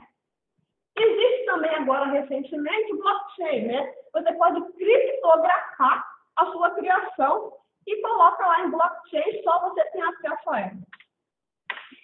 E existe a questão do know-how, que é como eu faço determinada coisa, tá? Know-how também enxerga no produto Coca-Cola. Não é difícil você descobrir quais são os componentes da Coca-Cola. Então, a gente tem outras versões, né, de refrigerante cola. Só que nenhum desses outros refrigerantes consegue ter o gosto da Coca-Cola. Ou seja, ali tem um know-how ali embutido de como aqueles ingredientes são misturados, de como aquele xarope é formulado. E aí isso vai afetando algumas características, tá? Você pode usar. Tá, escolhe diferente, por exemplo, patente e usar essas outras formas. Bom, é o quão fácil o seu evento é de ser copiado, tá? Quanto mais fácil ele for de ser copiado, mais vai tender a um segredo industrial, a um blockchain, a um know-how, tá? Se o seu evento ele é relativamente fácil de ser copiado, ele depende de uma certa competência tecnológica, uma certa capacidade, você pode tranquilamente continuar na patente, tá? Isso é uma escolha e também é uma estratégia, tá bom? Bom, eu acho que agora eu posso entrar de fato na questão de patentes e fármacos, tá? A gente fez um apanhado geral, a gente entendeu o que é a patente, como que ela funciona, a maneira que eu excluo pessoas, excluo terceiros do uso, outras formas de patente, e agora eu vou focar no nosso tema, que é patentes e fármacos, tá? Bom, para a gente entender essa relação de patentes e fármacos, eu trouxe aqui para vocês as fases da pesquisa clínica, tá? Por que isso? Para a gente poder entender onde é que a patente entra na nossa pesquisa, tá? Então, a gente tem, né, a fase pré-clínica e a fase clínica. A fase clínica é dividida em 4, fase 1, fase 2, fase 3, fase 4, e a pré-clínica, que é antes da fase clínica em si. Não se aplique a esses valores que estão aí, tá? Mostrado para vocês, eles estão desatualizados, com certeza eles já subiram um pouco aí, cerca de 3 vezes, tá? Quero que vocês foquem mais nessa linha do tempo, tá bom? Bom, a gente tem que fazer algumas lembranças. Quando a gente está falando de fármaco, a gente tem na fase pré-clínica o que a gente chama de blockbuster, né? A gente tem uma coleção de moléculas que podem ter algum efeito farmacológico, tá? Então, nessa fase pré-clínica, eu vou escolher um grupo de moléculas do meu interesse. Por exemplo, eu quero moléculas que atuem no sistema nervoso central como sedativo. Então, eu vou lá nessa coleção de moléculas e procuro todas aquelas moléculas que podem ter algum efeito sobre o sistema nervoso central de forma a causar sedação, tá? Nessa fase, eu tenho cerca de 100 moléculas. Eu ainda não sei qual delas vai atingir aquilo que eu quero. Tá? Faço a seleção. Faço a seleção e começo os testes in vitro, tá? Vou ali testando, vendo qual dessas moléculas alcança o resultado que eu espero, tá? E aí, nessa fase pré-clínica, você determina que você quer que aquela molécula atue como sedativo, mas que interaja com um determinado receptor. Aí você sai daquele grupo de 100 moléculas e vai para uma restrita ali de 20 moléculas, tá? E aí você vai para a fase 1. Na fase 1, você começa a fazer os testes, né, em animais, né, pequenos animais. Quando você vai para esse teste de pequenos animais, você começa a ter uma melhor noção de quais moléculas funcionam de fato da maneira como você espera. E aí, você já fazendo mais ou menos que moléculas são essas, você entra com depósito de patente. Porque a chance do seu evento estar ali dentro daquele grupo é muito alta. Então, é justamente nesse ponto onde você está saindo da fase 1 indo para a fase 2, quando você está com aquela molécula já quase perfeita, você entra com depósito de patente. E aí você vai Na fase 2, você começa a manipular essa substância. Ou seja, você começa a dar forma para ela, né? Você começa a descobrir se ela é melhor absorvida via oral, se vai ser subcutânea, se vai ser endovenosa. Enfim, você vai descobrir qual a melhor forma de administração daquela molécula. Por quê? Porque você tem que começar a testar isso em seres humanos, tá? E aí, quando você vai para esse teste em seres humanos, você começa com placebo, começa a descobrir toxicidade, a eficácia clínica, você tem que entrar com pedido de registro no órgão sanitário, tá? Por quê? Porque quando você faz esse teste, você vai fazer teste em grandes populações, você precisa registrar esse estudo clínico. Registrando o estudo clínico, você também tem que pedir o registro desse possível novo medicamento. Pô, Thaís, mas nessa fase, eu ainda não estou naquela fase que eu não sei direito como é a molécula. Você não sabe direito qual é a molécula que vai estar fazendo efeito. Você está testando tudo. Mesmo você testando tudo, você tem que registrar essas moléculas, ainda que elas não deem nada, tá? Porque você vai estar usando elas em seres humanos. Então, você precisa pedir o registro dessas moléculas, tá? Bom, essa fase 3 é uma fase longa, ela pode durar 10 anos, tá? E nesse período que você pode estar testando ainda, a patente é concedida, tá? No caso, aqui no Brasil, ela pode não estar concedida ainda, mas ela pode ser concedida. Deixa eu ver isso aqui. Desculpa. Ela pode ser concedida, tá bom? E aí... Thaís. Oi? A gente está com um tempo bastante mais prolongado do que o previsto, e eu tenho uma pergunta aqui do Roberto Takata ainda sobre um período anterior, tá? Sobre a questão da indenização na licença compulsória. Você falou um pouquinho antes, né? Ela é calculada pelo valor de mercado? Sim. É quanto aquele detentor deixaria de ganhar tendo que compartilhar a patente. Certo, entendi. Roberto, ficou claro aí para você? E tem uma outra questão aqui, da Karina. Ela está dizendo sobre algo que você falou da fase 1, que seria com animais. Ela está dizendo que é na pré-clínica, que é in vitro e com animais. A partir da fase 1 já é farmacologia clínica. Começam os testes em humanos sadios. As fases 2 e 3 são anteriores a entrar no mercado com humanos doentes. Na fase 4 já é a fase de pós-comercialização, onde há farmacovigilância. É isso? Sim. Karina. É porque eu estou fazendo um paralelo com a patente. Não dá tempo de falar tudo. Não, por isso que é importante a interação, Thaís, para ficar bem claro para quem está assistindo a gente, né? Eu entendi, agora você deixou mais claro, é um paralelo. E a gente agradece a Karina Moreira. Karina, conta de onde você é para a gente, e agradeço a intervenção, né, Thaís? Está correto. Então, não, claro, ela está dizendo que a correção é só por ter dito que a fase 1 é com animais, mas é com humanos, né? Só para registrar, mas a gente agora ficou mais claro que você estava falando da patente. O Roberto falou que a resposta dele está ok, tá? Aí, Thaís, eu não sei ainda quanto a gente tem aí para falar, só vou pedir para você tentar, só em cada slide ser um pouquinho mais breve, para a gente interagir aqui com eles. A Karina está falando que ela é de Fortaleza e ela é farmacologista. Obrigada, Karina, agradeço o seu interesse, né, e estar aqui com a gente, né, Thaís? Porque são muitas informações interessantes, Thaís. Assim, eu acho que você está dando um show para a gente de informação, e eu gostaria de ficar aqui mais tempo ouvindo um pouquinho mais. Eu não sei se você vai... Eu vou aguardar você finalizar, porque tem algumas perguntas aqui para você. Eu vou passar os tipos de patente de fármacos, assim, bem rapidinho, para a gente ter ideia do que a gente faz em patente de fármaco, porque eu acredito que esse paralelo todo mundo já entendeu, né? Onde que eu entro com o depósito da patente, né? durante a pesquisa clínica, onde é que ela é concedida, enfim, eu acho que esse era o foco assim, principal, acho que está bem entendido, né? Ah, Thaís, eu queria você lá em casa, para poder acessar você, falou de patente, Thaís, vem cá um pouquinho. E assim, eu acho que essas informações são muito importantes para quem está nos assistindo.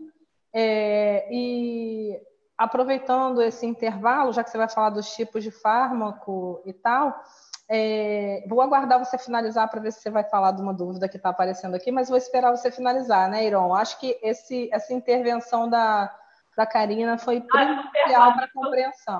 Super válido. Eu estava parando esse patente, eu pulei. Desculpa, obrigada pela correção. Imagina, aqui a rede é bom por causa disso. Às vezes escapa um negócio, eles vão e nos ajudam. Muito obrigada, tá? Quem fez a intervenção, muito obrigada mesmo. A Karina, lá de Fortaleza. Obrigada, Karina. Vamos lá, Thaís, então. Estou adorando, estou tentando acompanhar tudo. Essas fases aí eu sempre tive dúvida. Eu perguntei isso para o Iron, mas sei lá, 10 vezes, talvez. Muito legal. Bom, então encerrando aqui esse quadro, né? Então, passado então aí 20 anos, né? A gente tem o fim da patente. Claro que, observando o artigo 40 aqui no Brasil, né, essa patente foi concedida, né, antes dos 10 anos, senão ela vai valer um pouquinho mais. Não toquei nesse assunto, tá? A gente tem certificado de adição, tá, em patente. O que é isso? Isso acontece muito nos Estados Unidos, tá? Você pode adicionar coisas novas à patente anterior. E isso pode te dar 1 a 3 anos a mais, tá? Na validade da patente. Mas isso não é comum aqui no Brasil, isso é muito comum nos Estados Unidos. E aí, para a gente encerrar, eu quero mostrar para vocês os tipos de patentes que a gente tem em fármacos, tá? Eu acho que eu tenho cerca de 10 aqui tipos de patentes para mostrar para vocês entenderem como que a coisa é um pouquinho complexa, mas ela é bem interessante, tá? A gente pode ter patente de molécula, né? Quando você descobre, né, uma fórmula molecular que pode ter algum efeito, tá? Então, a gente tem aqui, né, no canto superior direito, uma patente de derivados de quinolina e seus usos. Ou seja, ele está reivindicando várias moléculas, tá? E o interessante nessa patente é que, se vocês observarem as moléculas lá embaixo, elas têm um esqueleto que é fixo, mas ela tem vários radicais em volta. Ou seja, isso aqui mostra muito aquela fase pré-clínica. Eu ainda não sei qual é a molécula certa que vai ter o efeito. Então, eu posso patentear um grupo de moléculas que criam aqui um esqueleto principal. Então, eu tenho uma patente de molécula. Eu tenho uma patente de síntese que ela é referente ao processo de fabricação dessas moléculas que eu estou pesquisando, tá? Então, eu tenho aí uma patente europeia para vocês. Tem métodos para a produção de 2,4-nitramidazóis intermediários. Eu também posso ter uma patente de processo. E aí eu tenho que tomar cuidado. É diferente do processo de síntese, porque síntese está ligada à fabricação de alguma coisa. O processo está relacionado a qualquer coisa que eu faço com o produto. Por exemplo, é uma patente de processo que eu tenho para isolar esse composto que está aí, tá? Ou seja, depois que eu faço a síntese, a gente sabe que o composto ele fica sujo com outros reagentes, eu preciso limpar. Então, esse processo de limpeza ele pode ser patenteado se ele nunca foi descrito antes, ninguém nunca usou ele antes. Eu tenho a patente de digitação de uso, onde eu falo para que serve aquela molécula. Ou seja, vocês podem observar que num único composto eu posso ter diversas patentes, tá? Eu tenho patente de sais. O que é uma patente de sal, Thaís? É um medicamento que chega ao mercado. Tá? A molécula, ela é o princípio ativo, tá? O medicamento que chega ao mercado, ele chega em forma de sal. Então, aquele princípio ativo que foi transformado num sal para virar um medicamento, ele é uma patente, tá, viável, tá? Aqui eu tenho um sal, que é o sal de fumarato. Esse medicamento é o medicamento que eu mostrei para vocês lá no início, que é o Cituro, tá? Um medicamento para tuberculose. Eu tenho uma patente de formulação. E o que é uma patente de formulação, Thaís? Basta lembrar a maneira como eu administro o medicamento, tá? Eu posso administrar via oral, via parenteral, subcutânea, endovenosa. Então, a maneira como eu vou dispor este medicamento cabe também uma patente. Então, a gente tem disfarce gustativo de fluoroquinolones aerosolizados, ou seja, eu estou botando um gosto no medicamento, para ele ficar mais palatável, tá? A gente tem, e aqui a gente começa a ter as patentes polêmicas, né? Prodroga metabólico ativo. Prodroga é uma substância que ela se ativa, né? Ela se transforma no fármaco ativo dentro do organismo, ou seja, ele precisa ser biotransformado, tá? A prodroga, ela é patenteável aqui no Brasil. O metabólico ativo, que é o resultado da metabolização dessa prodroga, não é considerado uma invenção. E por quê? Porque a gente cai naquela questão de objetos não patenteáveis, tá? Eu não posso patentear coisas que são geradas por micro-organismos, por organismos vivos, tá? Essas patentes existem, mas não necessariamente elas são concedidas, tá? A gente tem enantiômeros ou isômeros ópticos, tá? São patenteados se for, tá? Se for visto que há os requisitos de novidade, aplicabilidade industrial e atividade negativa. Aí tem um caso muito interessante, que é do ofloxacino e o levofloxacino. Se a gente observar, o levofloxacino é a fórmula isomérica do ofloxacino. O ofloxacino é um racemato. Então, tanto o ofloxacino quanto o levofloxacino, eles tinham patentes, suas patentes já extinguiram há uns 10 anos atrás. E aqui eu trago para vocês a patente europeia do levofloxacino, onde você pode reparar a estrutura química que ele está reivindicando justamente o posicionamento dos radicais, como a gente pode observar no levofloxacino, tá? Aí também tem a patente de Marcus, aqui eu quero muita atenção de vocês. Lembra daquela patente de moléculas, quando eu não sei qual é a molécula certa que está fazendo o efeito? Aqui, além de eu não saber qual é a molécula certa, eu não tenho a menor ideia da estrutura que ela tem que apresentar, tá? O que é a patente tipo Marcus?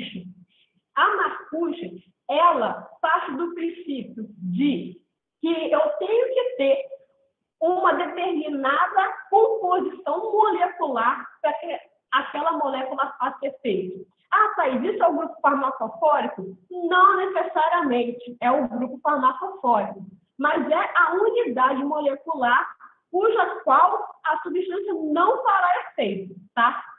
E aí, vocês podem ver nessas moléculas que estão aí descritas que eu tenho um grupo, né? Eu tenho um grupo aí de carbonos e esse grupo de carbonos está cheio de radical. Eu não tenho a menor ideia do que pode sair disso. Mas eu sei que isso é algo louco que nunca foi descrito, então eu posso patentear. E aí você tem aí derivados de quinolina substituídos. Por que substituídos? Porque eu não sei qual é o formato que essa molécula tem que ter para ter algum efeito. Mas esse autor, ele sabe que esse tipo de estrutura é propícia para tratamento de doenças micobacterianas. Ele tem esse conhecimento. E aí ele anda ali naquela fase clínica até ele achar a fórmula molecular correta. E quando ele acha, ele tem a patente de invenção de seleção. O que é a patente de invenção de seleção? Eu pinço a molécula certa, com o formato certo, e patenteio ela isoladamente. Então, a gente tem aqui a bedaquilina. A bedaquilina é aquele medicamento que eu mostrei para vocês lá na frente, que é o Cituro. Ela começou por uma fórmula Marcus, ela tem patente de molécula, patente de síntese, patente de composição, que a gente vai mais daqui a pouco, e tem patente de invenção de seleção. Para vocês terem ideia, essa substância que eu estou mostrando para vocês, ela tem 18 patentes, depositadas em INPI. A primeira delas está concedida, que é essa aí da fórmula Marcus que eu estou mostrando para vocês. Em fêmeas, a gente não tem uma única patente que eu invento, tá? Dependendo do que eu posso explorar nesse objeto, eu posso ter diversas patentes. Mais uma vez, lembrando, isso é estratégia, tá? A gente tem patente de dosagens, tá? Isso é muito comum em anticoncepcional, onde você fica mudando as doses e vai provocando efeitos diferentes, tá? Então, isso tem uma patente aí, forma de dosagem farmacêutica oral em comprimidos, tá? A gente também tem patente de combinação. Mas a gente tem que prestar atenção. Existe uma RDC da Anvisa que proíbe a combinação de mais de 3 substâncias num único comprimido, tá? O fato de a RDC proibir o uso de mais de 3 substâncias não quer dizer que não possa existir patente, tá? São coisas independentes, tá? Mas provavelmente, se a patente existir, ela não vai poder entrar no mercado, tá? E aqui eu trago para vocês a combinação de substâncias para compor um teste para sensibilidade droga para tuberculose, tá? E está combinando aí substância petanonide, lemanide, protonamida, tal, e está combinando para fazer um teste diagnóstico. Eu tenho patente de composição. Thaís, calma aí só um pouquinho. A gente tem algumas perguntas aqui, Pode tá? falar. Aqui a gente tem o Roberto Takata está perguntando quão diferente uma molécula precisa ser de outra já patenteada para poder ser concedida essa patente. O que ocorre quando se descobre uma molécula patenteada, quando se descobre que uma molécula patenteada está presente naturalmente em alguma fonte? Sim. Depois dessa tem mais 2 perguntas, tá, Thaís? Eu não sei se o Iron tem mais alguma. A gente realmente vai precisar encerrar, tá, Thaís? A gente está indo muito longe. Eu acho que seria legal se você deixasse seu contato para a gente poder interagir mais com você, porque são muitos temas, assim, eu acho que vale um segundo webinar, né, Iron? Eu acho que super vale um segundo webinar. Então, assim, responde a ele e depois eu faço mais 2 perguntas, tá? Tá bom. Deixa eu voltar aqui para olhar essa molécula aqui. Beleza. Como é que eu sei que eu já tenho, que tem uma molécula que já está em alguma patente, tá? É fazendo busca, não tem jeito. Vocês estão olhando aí essa marcute que o cara pensou uma combinação e gerou uma patente de invenção.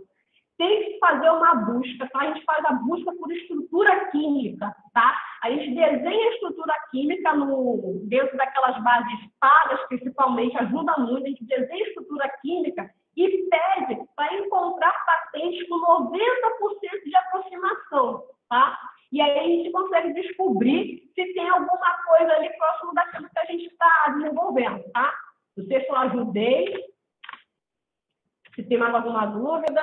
Tem mais alguma dúvida? Não sei se para o Roberto ajudou. Roberto, você conta para a gente aí se ajudou. Aqui a gente tem mais 2 perguntas. A Karina está mencionando, né, que uma coisa que você falou é verdade, que os orientadores não incentivam e muitos não sabem como agir. Então, talvez eles não incentivem porque eles mesmos não têm ideia do caminho para indicar aos orientandos que pretendem empreender. Um comentário da Karina. A Lívia Cardoso. Oi, Lívia, beijo para você. A Lívia foi uma webinarista aqui, colaboradora, ainda. Ela está parabenizando você pelo webinário e você comentou que existem vários tipos de patente. É comum durante o desenvolvimento que sejam feitos vários depósitos de patente, como para a molécula, um para o processo de administração, um para o uso, é isso mesmo? Você vai desenvolvendo, né, avançando na fase clínica, né, você vai depositando as patentes. Tá? Eu encontrei a dosagem certa para administração em humanos, coloco uma patente. Eu encontrei o sol que vai fazer o medicamento, no final, deposito uma patente. Isso é dinâmico, na verdade, né? Não é só depositar uma e fica aí falando. É dinâmico, tá? Mais alguma coisa? Porque só faltam 2 slides para a gente encerrar. Não, o Roberto Takata está dizendo que vamos até meia-noite. Ele está dizendo aqui, está curtindo. Não, mas já temos só mais 2 slides, que é bem rapidinho, tá? Um deles já está aí para vocês, que é de composição, tá? A composição é o seguinte, a gente lembra da formulação. A gente tem diversas formulações oral, parenteral, enfim. A composição é justamente a maneira como eu tenho que fazer esse medicamento para que ele seja oral, para que ele seja subcutâneo, para que ele vire uma injeção. E a maneira como o princípio ativo está ali disponível é diferente. Então, você gera uma patente de composição. A gente tem poliglófitos também, uma patente polêmica, tá? Que a gente tem aí um cristal, né, que pode ter várias formas, né? Isso é polêmico porque isso insiste no quesito novidade. Você está tendo um cristal que está fazendo de uma forma diferente. Então, ele pode não ser novo, mas isso depende do entendimento técnico do examinador da MPI, tá? análogo. Você pega um processo que já existe, que é aplicado numa substância A, e pega ele e aplica numa substância B. Pô, ninguém fez isso antes, eu fui o primeiro, então não cabe uma patente. É chamada de processo análogo. Isso a gente também costuma chamar de fórmula suíça. Então, a gente deposita, a gente reivindica uma coisa A para usar em B. Tá? Isso alguns diriam que é um jeitinho, mas não é bem um jeitinho, não. É uma lógica, né, que a gente usa para também aproveitar a patente de processo. E a gente tem o caso do segundo uso, que o famoso desse caso é a aspirina Prevent. Segundo uso também é polêmica a patente. Por quê? Porque parte de uma substância que já se conhece. Então, isso interfere no requisito novidade. Se não é novo, não é patenteado. Mas aí você me pergunta, poxa, Thaís, mas tem patente para aspirina Prevent? Tem. A gente mostrou lá dosagem, composição. Com certeza deve ter uma de dosagem, porque é 300 miligramas para que ele seja usado como antitrombínico. Tem composição? Tem. A composição tem que mudar. Uma composição para 100 miligramas não pode ser a mesma para 300 miligramas. E outra, você tem uma composição antiga que é para ser anti-inflamatória. Essa composição ela tem que reforçar o efeito antitrombínico. Tá? Então, pode caber, sim, uma patente, mas também é polêmica, tá bom? E, por fim, gente, muito obrigado pela paciência de vocês, tá? Espero que façamos parcerias no futuro. Se ainda ficou alguma dúvida, vocês podem me procurar por esses canais, tá bom? Se vocês quiserem uma aula particular, um treinamento, ou uma explicação mais a fundo, a gente pode estar entrando em contato para fazer isso, tá bom? E é isso, gente. Muito obrigada pela oportunidade. Obrigado, Ju. Obrigado, Irão. Obrigado, Léo, tá? Obrigada a todos vocês que estão aí até agora me aturando, tá bom? Imagina, Thaís, a gente está aturando, não. A gente está achando ótimo. Pode mandar as perguntas. É que aqui, na real, vamos explicar algumas coisas só porque que eu estou falando do tempo, para as pessoas que estão assistindo também entenderem. É super legal o que você está falando, o tema é muito empolgante. Eu convidei o Iron, o Léo, e a gente tem todo mundo aqui, todo mundo está adorando, né? A gente está pedindo um segundo webinar. É porque, assim, no online, um dia só, muita informação, a gente nem comentou sobre a lei de inovação, sobre o marco legal da ciência e tecnologia. Então, assim, são temas super importantes que eu acho que vale, sim, a pena um segundo webinar. E também, eu acho que, de repente, as pessoas que estão mais focadas e interessadas nesse tema, né, dentro dessa perspectiva, a gente pode também fazer uma conexão, criar um grupo lá no Facebook da Rede de Pesquisadores, igual a gente fez com a bioimpressão, né? A gente fez isso. Eu acho que poderia valer super a pena para quem quer debater ou discutir mais próximo, né? A rede também está recadastrando e cadastrando integrantes, onde vocês vão poder participar mais ativamente da rede. Então, eu vou passar aqui o contato para vocês. E aí, nesse momento em que a gente se conhece melhor, a gente pode abrir essas oportunidades para os integrantes da rede terem mais contato com você, com o Iron, né, com outras pessoas. Não sei o que vocês acham disso, pessoal que está assistindo a gente. E, assim, eu acho que acho que pode ser legal. Aqui eu estou com o Roberto está falando, está agradecendo. Ele disse que as respostas seriam um pouco diferentes, mas não tem problema, que tem muita coisa para você falar. Realmente, eu acho que agora no final, todo mundo falando que você arrasou e arrasou mesmo. Queremos bis. Tá? E eu vou pedir para o Iron fazer algum comentário. A gente respondeu as questões durante você falando, que foi bem legal, né, essa parte. E se você puder, pelo menos, tocar um pouquinho nessa questão da lei de inovação e do impacto também do marco legal, nessa questão da startup, empreendedorismo, universidade, seria legal. Eu vou passar aqui o link do marco legal e também dessa parte da lei de inovação. A gente já falou um pouquinho dela, né? Aí, se você puder comentar, o que você acha, Iron? Bom, eu acho até que é uma boa ideia ela comentar sobre, né? Porque ela já mostrou, né, fortemente que conhece muito do tema, conhece o tema muito bem a fundo. Então, eu prefiro ficar quieto e ouvir e aprender mais um pouco com a Thaís. Pode ser? Claro, aqui vocês que mandam. Você tem alguma pergunta para ela dessa parte última ou ela pode seguir para essas dúvidas que eu coloquei aqui para ela agora? Eu gostaria de ouvir sobre o marco legal e a lei de inovação. Perfeito, então, estamos de acordo. Oba, todo mundo aí quer ouvir um pouquinho? Eu quero propor uma coisa. Como tem muita coisa que eu possa falar, se as perguntas forem chegando e eu ir atendendo as perguntas, eu acho melhor. Primeira coisa, então, vamos para o marco legal, né? Como é que é essa questão da integração? Se há alguma integração da lei de inovação e o impacto do marco legal, o que representa nessa questão de patentes, fármacos, o marco legal de ciência e tecnologia, por exemplo? Com toda essa perspectiva que você nos passou, conta para mim o que significa essa questão do marco legal na sua perspectiva. Bom, o marco legal ele veio para fomentar, né, a inovação, não só no sistema universitário, vamos dizer assim, mas ele veio para fomentar a inovação no Brasil como um todo, né? Foi detectado, né, por grandes estudiosos, grandes economistas, né, que o Brasil é um país que tem um sistema de inovação deficiente, né? O que seria isso? A gente tem algumas empresas, né, que são de ponta, né, conseguem assim, se colocar para a cara com grandes empresas globais, mas existem vários setores da cadeia produtiva que não conseguem competir com as empresas globais. E o diagnóstico que foi feito é que faltava inovação, né? Então, esse marco ele foi criado de forma a alavancar, né, a inovação. De que forma?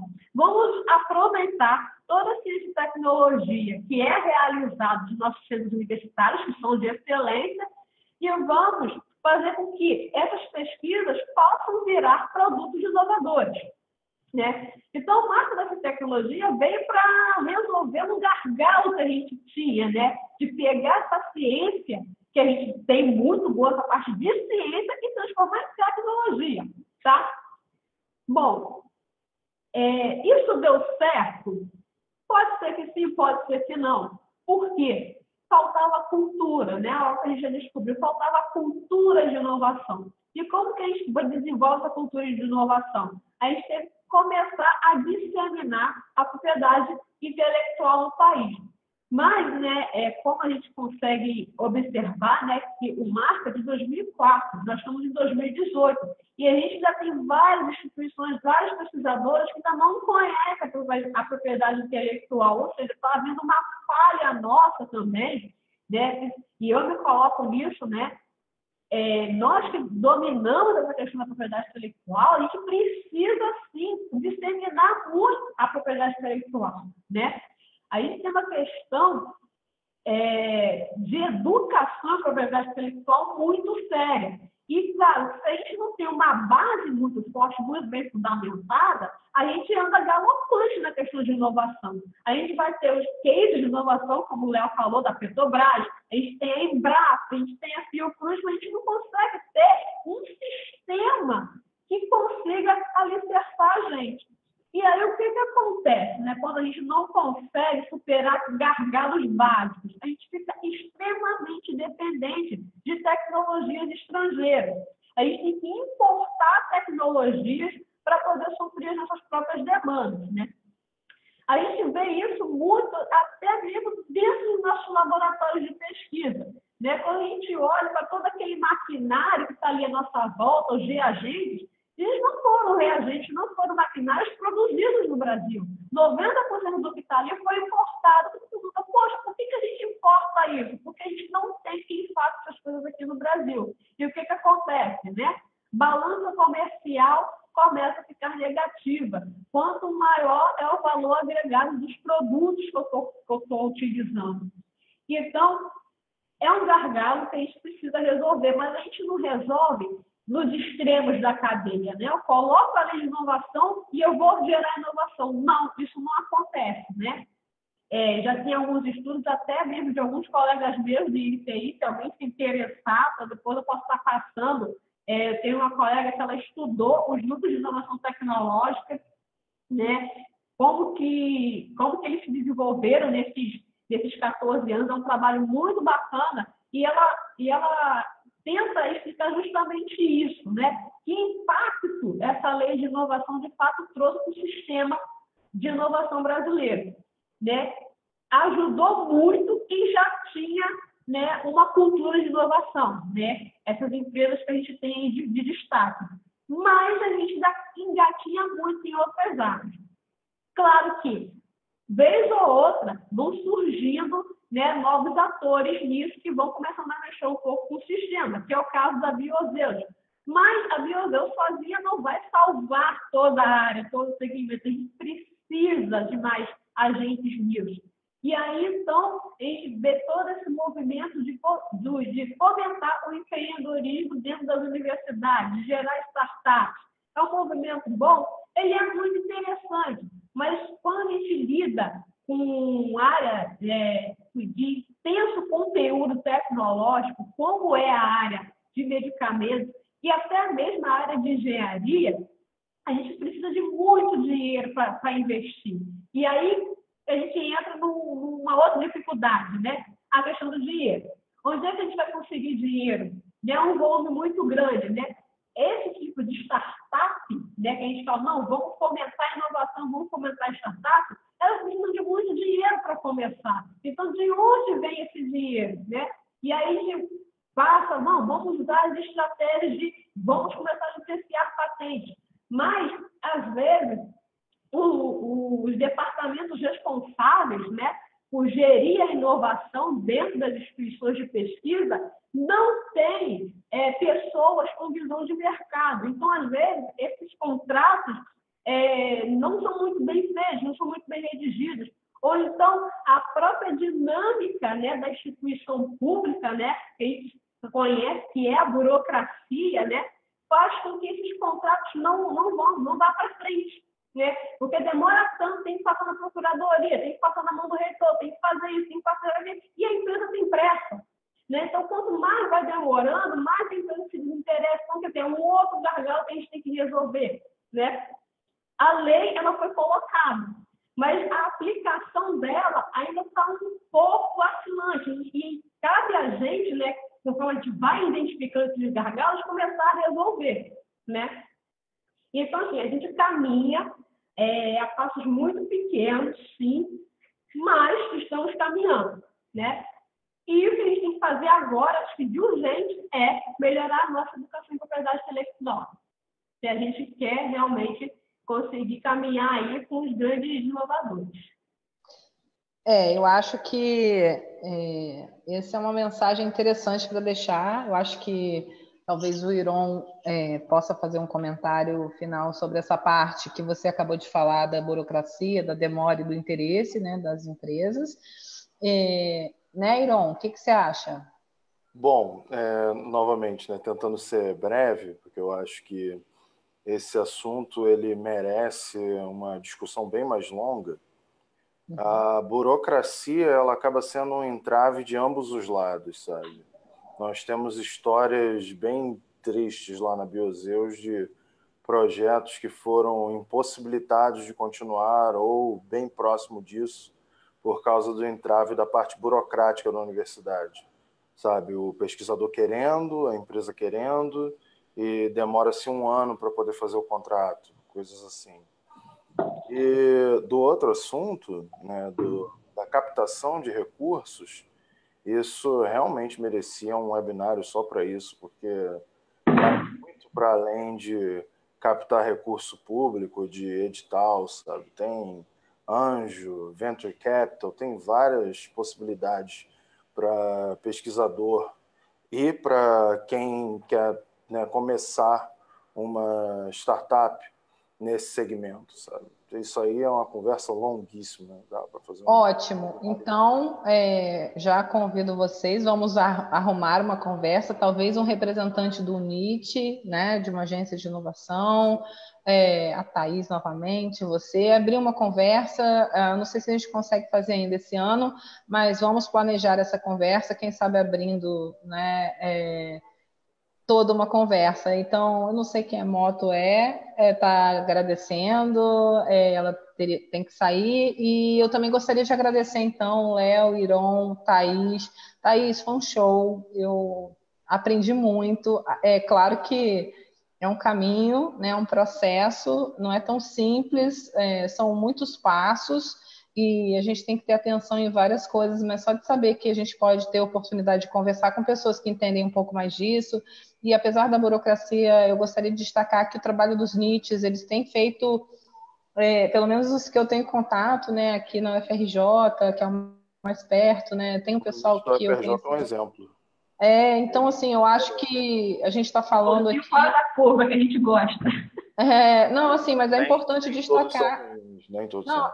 e também que mesmo os que têm, ainda estão com algum problema, todos têm se empenhado, né? E eu acho que têm interagido e tentado colaborar mais para que esses gaps e esses gargalos, né, sejam minimizados. Eu acho que conversas como essa e oportunidades de porta aberta com o INPI, com empresas como a Biozeus, como os próprios NITs, né, que têm portas abertas, eu acho que são fundamentais. Assim, a gente espera poder contribuir de uma forma nessa interlocução, e eu gostaria muito de agradecer por você ter aceito o convite, Thaís, e você, Iron, também ter aceito. É muito legal ter essas diferentes visões, né?